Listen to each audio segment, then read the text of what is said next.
Hi എന്തായി?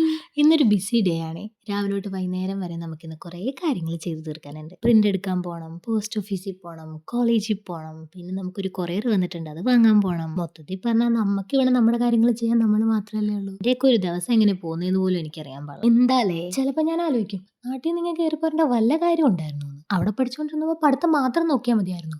ഇവിടെ വന്നിട്ട് ഇപ്പൊ ജോലി നോക്കണം, പഠിത്തം നോക്കണം, എന്റെ കാര്യങ്ങൾ നോക്കണം. കാര്യം പറഞ്ഞ ഏതായാലും കോളേജിൽ എത്തിയിട്ടോ. പ്രായമായി വരണോണ്ടാണോ എന്നറിയില്ല, കോളേജ് കാണുമ്പോ ഇപ്പൊ ഒരു മടുപ്പ്. ന്യൂജൻ ഭാഷയിൽ പറയുവാണെങ്കിൽ തള്ളവയും. കോളേജൊക്കെ കഴിഞ്ഞ് നമ്മൾ കോപ്പി പ്രോയിൽ പോയി കുറച്ച് കോപ്പിയൊക്കെ എടുത്തു. വിസക്ക് വെക്കാൻ സമയമായേ, വന്നിട്ട് ഒരു കൊല്ലം കഴിഞ്ഞു. ഇവിടുത്തെ ബസ്സിൽ ടിക്കറ്റ് എടുക്കുന്ന ഇങ്ങനെയാട്ടോ. ഈ കാർഡ് നമ്മൾ മാസം മാസം റീചാർജ് ചെയ്യും. സ്റ്റുഡന്റ് ആണെങ്കിൽ 12 യൂറോ ആവുള്ളൂ. എനിക്കിഷ്ടമുള്ള എന്താന്ന് വെച്ചാൽ അൺലിമിറ്റഡ് ആയിട്ട് ഒരു മാസം നമുക്ക് ഈ കാർഡും കൊണ്ട് ബസ്സും ട്രാമും ഒക്കെ കയറാം. പൊതുവേ കേട്ടിട്ടുള്ള ഒരു പറച്ചിലാണ്, അബ്രോഡ് പോകുന്ന പിള്ളേരൊക്കെ വഴിതെറ്റി പോകുന്നു. പക്ഷെ ഏറ്റവും കൂടുതൽ വഴിതെറ്റിക്കുന്നത് ഞാൻ ഇവിടെയാണ്. ഈ സബ്വേയുടെ അകത്ത് കറക്റ്റ് വഴിയിൽ ഞാൻ ഇതുവരെ പോയിട്ടില്ല. ഇത് നമ്മൾ പോകുന്നു പോസ്റ്റ് ഓഫീസിലോട്ടാട്ടോ.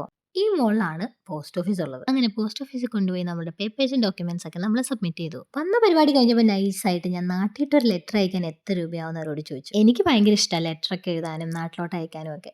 ഞാൻ ഓർത്തു നിങ്ങൾക്ക് ആർക്കെങ്കിലും ഒക്കെ ഒരു ലെറ്റർ അയക്കാം. നിങ്ങൾക്ക് അപ്പോൾ യൂറോപ്പിൽ നിന്ന് ഒരു ലെറ്റർ ഒക്കെ കിട്ടാൻ താല്പര്യം ഉണ്ടെങ്കിൽ ഒന്ന് കമന്റ് ചെയ്യട്ടോ. ഓക്കെ, വിശേഷം അടുത്ത വീഡിയോയിൽ. Okay, by.